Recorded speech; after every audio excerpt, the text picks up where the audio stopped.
Hello everyone, welcome back to my channel Walking with Christ. I just want to thank you again for joining me on my first journey through the Bible. We're going to pick up where we left off. It's been a while, but we were on Genesis 27.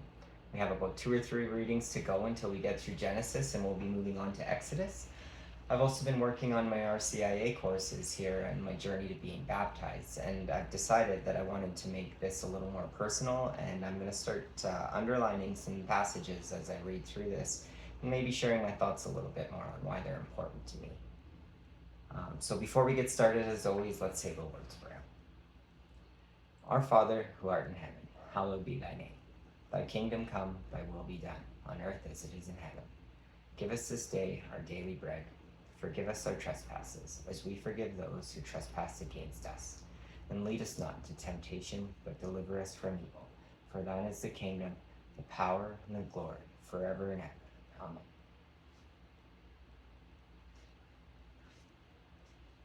All right, let's get started on Genesis 27 if you want to follow along. Jacob takes Esau's blessing. When Esau was 40 years old, he married Judith, daughter of Beeri the Hittite, and also Basemath, daughter of Elon the Hittite. They were a source of grief to Isaac and Rebekah. When Isaac was old and his eyes were so weak that he could no longer see, he called for Esau, his older son, and said to him, "My son, here I am," he answered. Isaac said, "I am now an old man and don't know the day of my death. Now then, get your equipment and your quiver and bow, and go out to the open country to hunt some wild game for me. Prepare me the kind of tasty food I like and bring it to me to eat, so that I may give you my blessing before I die." Now Rebekah was listening as Isaac spoke to his son Esau. When Esau left for the open country to hunt game and bring it back, Rebekah said to her son Jacob, "Look, I overheard your father say to your brother Esau, 'Bring me some game and prepare me some tasty food to eat, so that I may give you my blessing in the presence of the Lord before I die.' Now, my son, listen carefully and do what I tell you. Go out to the flock and bring me 2 choice young goats, so I can prepare some tasty food for your father, just the way he likes it. Then take it to your father to eat, so that he may give you his blessing before he dies." Jacob said to Rebekah his mother, "But my brother Esau is a hairy man, while I have smooth skin. What if my father touches me? I would appear to be tricking him, and would bring down a curse on myself rather than a blessing." His mother said to him, "My son, let the curse fall on me. Just do what I say. Go and get them for me." So he went and got them and brought them to his mother, and she prepared some tasty food, just the way his father liked it. Then Rebekah took the best clothes of Esau, her older son, which she had in the house, and put them on her younger son Jacob. She also covered his hands and the smooth part of his neck with the goat skins. Then she handed to her son Jacob the tasty food and the bread she had made. He went to his father and said, "My father." "Yes, my son," he answered. "Who is it?" Jacob said to his father, "I am Esau, your firstborn. I have done as you told me. Please sit up and eat some of my game, so that you may give me your blessing." Isaac asked his son, "How did you find it so quickly, my son?" "The Lord your God gave me success," he replied. Then Isaac said to Jacob, "Come near so I can touch you, my son, to know whether you really are my son Esau or not." Jacob went close to his father Isaac, who touched him and said, "The voice is the voice of Jacob, but the hands are the hands of Esau." He did not recognize him, for his hands were hairy like those of his brother Esau. So he proceeded to bless him. "Are you really my son Esau?" he asked. "I am," he replied. Then he said, "My son, bring me some of your game to eat, so that I may give you my blessing." Jacob brought it to him, and he ate, and he brought some wine, and he drank. Then his father Isaac said to him, "Come here, my son, and kiss me." So he went to him and kissed him. When Isaac caught the smell of his clothes, he blessed him and said, "Ah, the smell of my son is like the smell of the field that the Lord has blessed. May God give you heaven's dew and earth's riches, an abundance of grain and new wine. May nations serve you and peoples bow down to you. Be Lord over your brothers, and may the sons of your mother bow down to you. May those who curse you be cursed, and those who bless you be blessed." After Isaac finished blessing him, and Jacob had scarcely left his father's presence, his brother Esau came in from hunting. He too prepared some tasty food and brought it to his father. Then he said to him, "My father, please sit up and eat some of my game, so that you may give me your blessing." His father Isaac asked him, "Who are you?" "I am your son," he answered, "your firstborn, Esau." Isaac trembled violently and said, "Who was it then that hunted game and brought it to me? I ate it just before you came, and I blessed him, and indeed he will be blessed." When Esau heard his father's words, he burst out with a loud and bitter cry and said to his father, "Bless me too, my father." But he said, "Your brother came deceitfully and took your blessing." Esau said, "Isn't he rightly named Jacob? This is the second time he has taken advantage of me. He took my birthright, and now he's taken my blessing." Then he asked, "Haven't you reserved any blessing for me?" Isaac answered Esau, "I have made him lord over you and have made all his relatives his servants, and I have sustained him with grain and new wine. So what can I possibly do for you, my son?" Esau said to his father, "Do you have only one blessing, my father? Bless me too, my father." Then Esau wept aloud. His father Isaac answered him, "Your dwelling will be away from the earth's richness, away from the dew of heaven above. You will live by the sword, and you will serve your brother. But when you grow restless, you will throw his yoke from off your neck." Esau held a grudge against Jacob because of the blessing his father had given him. He said to himself, "The days of mourning for my father are near. Then I will kill my brother Jacob." When Rebekah was told what her older son Esau had said, she sent for her younger son Jacob and said to him, "Your brother Esau is planning to avenge himself by killing you. Now then, my son, do what I say. Flee at once to my brother Laban in Haran. Stay with him for a while until your brother's fury subsides. When your brother is no longer angry with you and forgets what you did to him, I'll send word for you to come back from there. Why should I lose both of you in one day?" Then Rebekah said to Isaac, "I'm disgusted with living because of these Hittite women. If Jacob takes a wife from among the women of this land, from Hittite women like these, my life will not be worth living." Number 28. So Isaac called for Jacob and blessed him. Then he commanded him, "Do not marry a Canaanite woman. Go at once to Padan Aram, to the house of your father Bethuel. Take a wife for yourself there, from among the daughters of Laban, your mother's brother. May God Almighty bless you and make you fruitful and increase your numbers until you become a community of peoples. May he give you and your descendants the blessing given to Abraham, so that you may take possession of the land where you now reside as a foreigner, the land God gave to Abraham." Then Isaac sent Jacob on his way, and he went to Padan Aram, to Laban, son of Bethuel the Aramean, the brother of Rebekah, who was the mother of Jacob and Esau. Now Esau learned that Isaac had blessed Jacob and had sent him to Padan Aram to take a wife from there, and that when he blessed him, he commanded him, "Do not marry a Canaanite woman," and that Jacob had obeyed his father and mother and had gone to Padan Aram. Esau then realized how displeasing the Canaanite women were to his father Isaac. So he went to Ishmael and married Mahalath, the sister of Nebaioth, and daughter of Ishmael, the son of Abraham, in addition to the wives he already had. Jacob's dream at Bethel. Jacob left Beersheba and set out for Haran. When he reached a certain place, he stopped for the night because the sun had set. Taking one of the stones there, he put it under his head and lay down to sleep. He had a dream in which he saw a stairway resting on the earth with its top reaching to heaven, and the angels of God were ascending and descending on it. There above it stood the Lord, and he said, "I am the Lord, the God of your father Abraham, and the God of Isaac. I will give you and your descendants the land on which you are lying. Your descendants will be like the dust on the earth, and you will spread out to the west and to the east, to the north and to the south. All peoples on earth will be blessed through you and your offspring. I am with you and will watch over you wherever you go, and I will bring you back to this land. I will not leave you until I have done what I have promised you."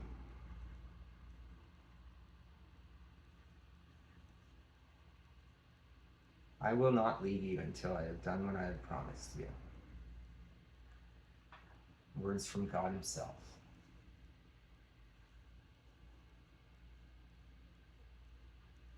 It's something feels like we can always count on, is God's presence in our lives. That he's always working in the background to achieve what he's promised us. When Jacob awoke from his sleep, he thought, "Surely the Lord is in this place, and I was not aware of it." He was afraid and said, "How awesome is this place? This is none other than the house of God. This is the gate of heaven." I'm just going to underline this too, because Jacob woke up and he could just tell God's presence was there. Like, it's a feeling, and you just know it's there with you always. And how awesome is this? Early the next morning, Jacob took the stone he had placed under his head and set it up as a pillar and poured oil on top of it. He called that place Bethel. though the city used to be called Luz. Then Jacob made a vow, saying, "If God will be with me and will watch over me on this journey I am taking, and will give me food to eat and clothes to wear, so that I return safely to my father's household, then the Lord will be my God, and this stone that I have set up as a pillar will be God's house, and of all that you give me, I will give you a tenth." Jacob arrives in Paddan Aram. 29. Then Jacob continued on his journey and came to the land of the eastern peoples. There he saw a well in the open country with 3 flocks of sheep lying near it, because the flocks were watered from that well. The stone over the mouth of the well was large. When all the flocks were gathered there, the shepherds would roll the stone away from the well's mouth and water the sheep. Then they would return the stone to its place over the mouth of the well. Jacob asked the shepherds, "My brothers, where are you from?" "We're from Haran," they replied. He said to them, "Do you know Laban, Nahor's grandson?" "Yes, we know him," they answered. Then Jacob asked them, "Is he well?" "Yes, he is," they said, "and here comes his daughter Rachel with the sheep." "Look," he said, "the sun is still high. It is not time for the flocks to be gathered. Water the sheep and take them back to pasture." "We can't," they replied, "until all the flocks are gathered and the stone has been rolled away from the mouth of the well. Then we will water the sheep." While he was still talking with them, Rachel came with her father's sheep, for she was a shepherd. When Jacob saw Rachel, daughter of his uncle Laban, and Laban's sheep, he went over and rolled the stone away from the mouth of the well and watered his uncle's sheep. Then Jacob kissed Rachel and began to weep aloud. He had told Rachel that he was a relative of her father and a son of Rebekah, so she ran and told her father. As soon as Laban heard the news about Jacob, his sister's son, he hurried to meet him. He embraced him and kissed him and brought him to his home, and there Jacob told him all these things. Then Laban said to him, "You are my own flesh and blood." Jacob marries Leah and Rachel. After Jacob had stayed with him for a whole month, Laban said to him, "Just because you are a relative of mine, should you work for me for nothing? Tell me what your wages should be." Now Laban had 2 daughters. The name of the older was Leah, and the name of the younger was Rachel. Leah had weak eyes, but Rachel had a lovely figure and was beautiful. Jacob was in love with Rachel and said, "I'll work for you 7 years in return for your younger daughter Rachel." Laban said, "It's better that I give her to you than to some other man. Stay here with me." So Jacob served 7 years to get Rachel, but they seemed like only a few days to him because of his love for her.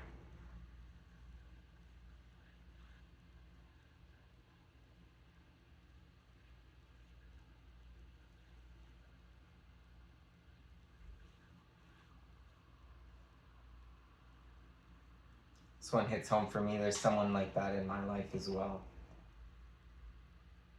Someone I spent years distance from, but my love for her just never went away.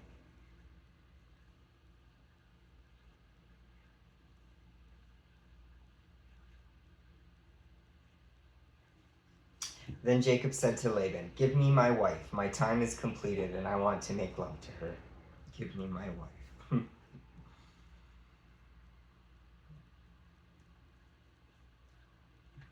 God provides. So Laban brought together all the people of the place and gave a feast. But when evening came, he took his daughter Leah and brought her to Jacob. And Jacob made love to her. And Laban gave his servant Zilpah to his daughter as her attendant. When morning came, there was Leah. So Jacob said to Laban, "What is this you have done to me? I served you for Rachel, didn't I? Why have you deceived me?" Laban replied, "It is not our custom here to give the younger daughter in marriage before the older one. Finish the daughter's bridal week, then we will give you the younger one also, in return for another 7 years' work." And Jacob did so. He finished the week with Leah, and then Laban gave him his daughter Rachel to be his wife. Laban gave his servant Bilhah to his daughter Rachel as her attendant. Jacob made love to Rachel also, and his love for Rachel was greater than his love for Leah, and he worked for Laban another 7 years.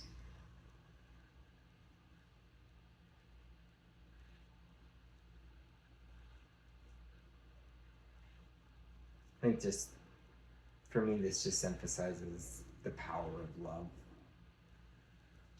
when you know who the one is. Jacob's children. When the Lord saw that Leah was not loved, he enabled her to conceive, but Rachel remained childless.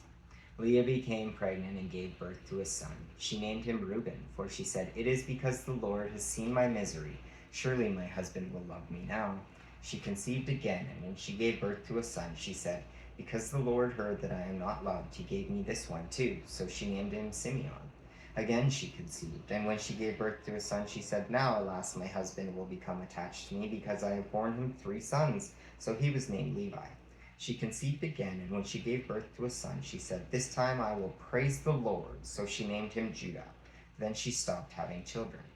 When Rachel saw that she was not bearing Jacob any children, she became jealous of her sisters. So she said to Jacob, give me children or I'll die. Jacob became angry with her and said, am I in the place of God who has kept you from having children?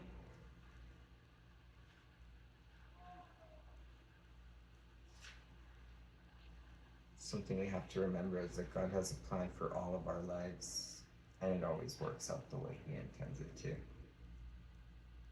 Then she said, here is Bilhah, my servant. Sleep with her so that she can bear children for me, and I too can build a family through her. So she gave him her servant Bilhah as a wife. Jacob slept with her, and she became pregnant and bore him a son.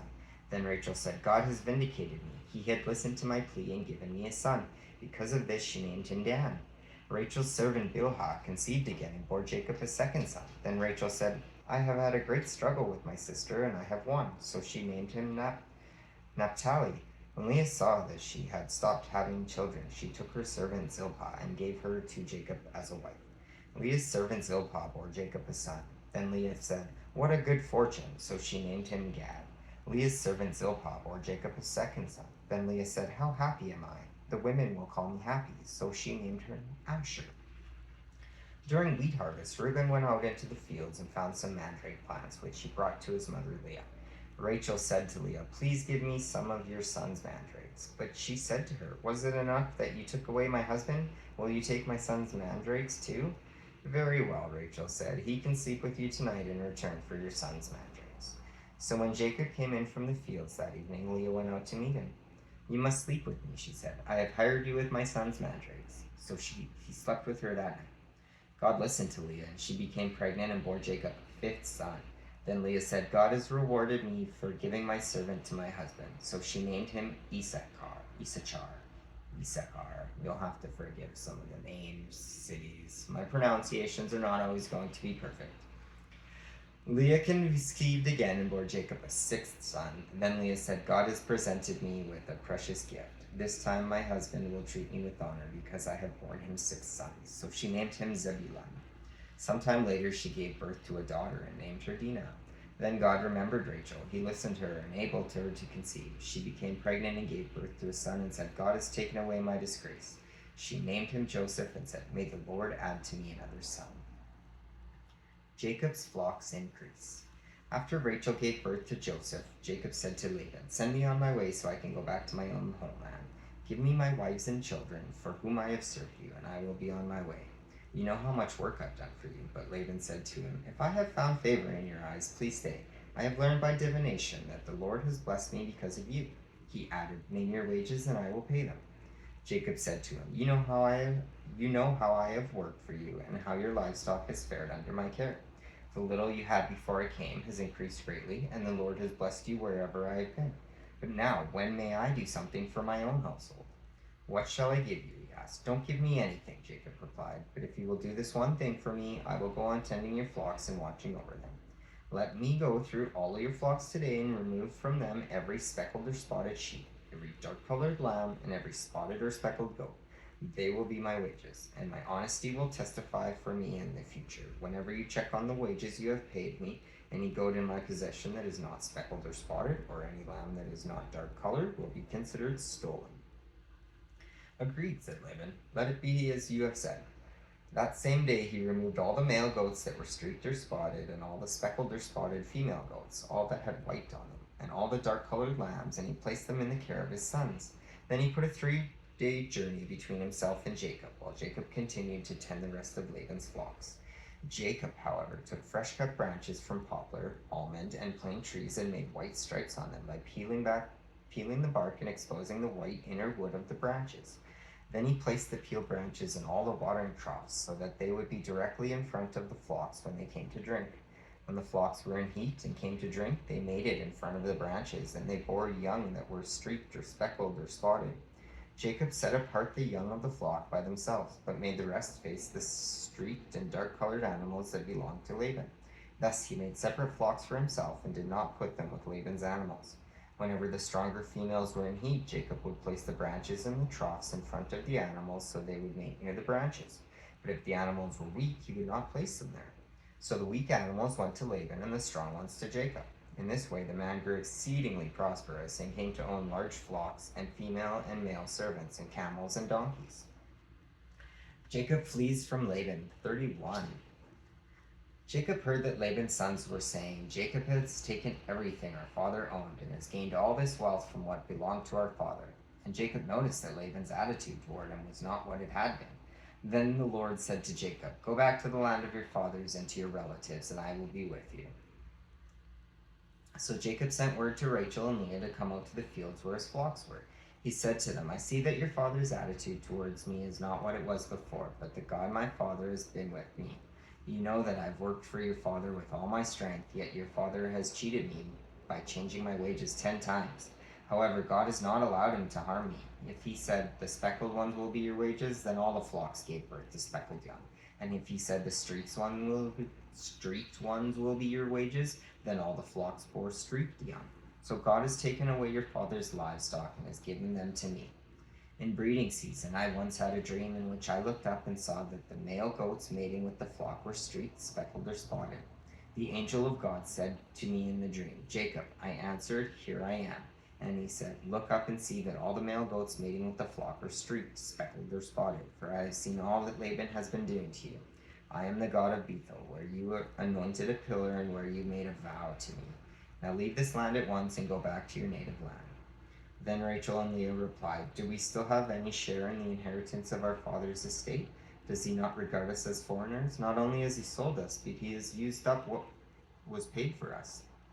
Surely all the wealth that God took away from our father belongs to us and our children, so do whatever God has told you. Then Jacob put his children and his wives on camels, and he drove all his livestock ahead of him, along with all the goods he had accumulated in Paddan Aram, to go to his father Isaac in the land of Canaan. When Laban had gone to shear sheep, Rachel stole her father's household gods. Moreover, Jacob deceived Laban the Aramean by not telling him he was running away. So he fled with all he had, crossed the Euphrates River, and headed for the hill country of Gilead.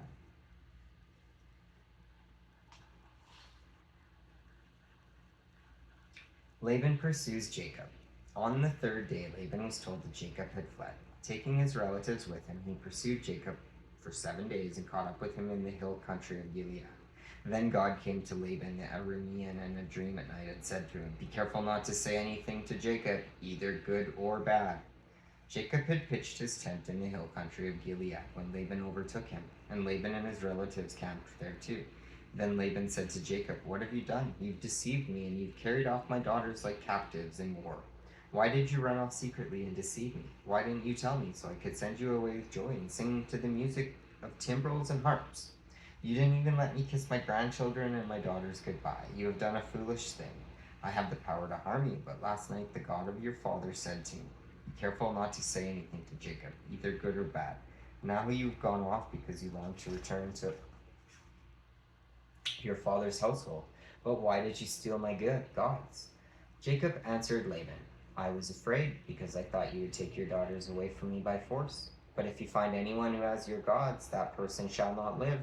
In the presence of our relatives, see for yourself whether there is anything of yours here with me, and if so, take it. Now Jacob did not know that Rachel had stolen the gods. So Laban went into Jacob's tent and into Leah's tent and into the tent of the 2 female servants, but he found nothing. After he came out of Leah's tent, he entered Rachel's tent. Now Rachel had taken the household gods and put them inside her camel saddle and was sitting on them. Laban searched through everything in the tent but found nothing. Rachel said to her father, Don't be angry, my lord, that I cannot stand up in your presence. I'm having my period. So he searched but could not find the household gods. Jacob was angry and took Laban to task. What is my crime? He asked Laban. How have I wronged you that you hunt me down?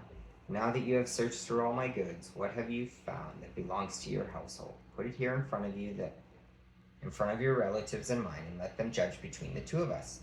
I have been with you for 20 years now. Your sheep and goats have not miscarried, nor have I eaten rams from your flocks. I did not bring you animals torn by wild beasts. I bore the loss myself, and you demanded payment from me, whatever was stolen by day or night. This was my situation.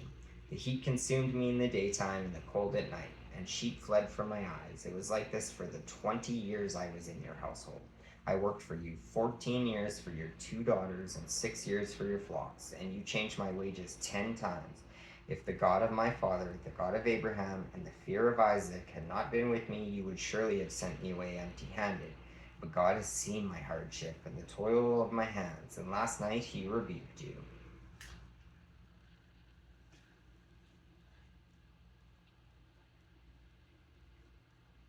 God is always working to destroy our enemies, something that's very common in our teachings. He's always working in our favor. Laban answered Jacob, "The women are my daughters, the children are my children, and the flocks are my flocks. All you see is mine. Yet what can I do today about these daughters of mine, or about the children they have borne? Come now, let's make a covenant, you and I, and let it serve as a witness between us." So Jacob took a stone and set it up as a pillar. He said to his relatives, "Gather some stones." So they took stones and piled them in a heap, and they ate there by the heap. Laban called it Jegar Sahadutha, and Jacob called it Gilead. Laban said, "This heap is a witness between you and me today." That is why it was called Gilead.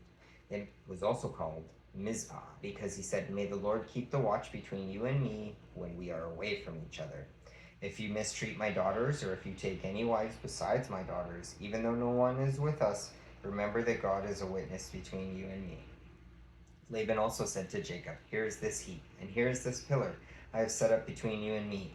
This heap is a witness, and this pillar is a witness, that I will not go past this heap to your side to harm you, and that you will not go past this heap and pillar to my side to harm me.